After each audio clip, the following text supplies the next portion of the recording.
Welcome to Samba Samba. Enjoy the video. In this video, I will explain how to unlock Block Zone in Roblox. First, launch Roblox and enter the Block Zone game.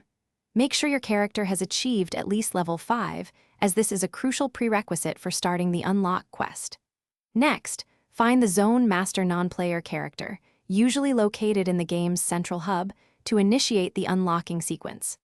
This character will provide your first set of instructions.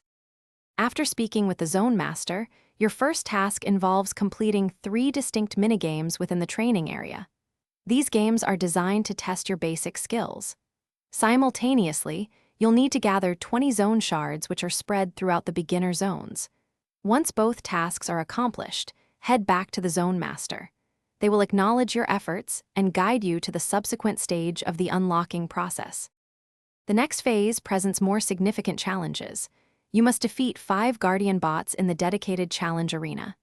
Each bot has a distinct attack pattern, so adapt your strategy accordingly. Following this, solve 3 intricate environmental puzzles found in the outer sectors of the map. Successfully completing these puzzles will grant you access to a reward chest containing the vital zone key fragment, bringing you closer to your goal. For the final step, proceed to the crafting station. Here, you will combine your zone key fragment with the master key blueprint, which the Zone Master provided earlier, to forge the Block Zone Master Key. Take this key to the main zone portal and activate it. Congratulations! You now have full access to all Block Zone areas and will receive exclusive rewards, including a generous 500 coin bonus for your efforts. Thanks for watching. Consider subscribing if we helped you.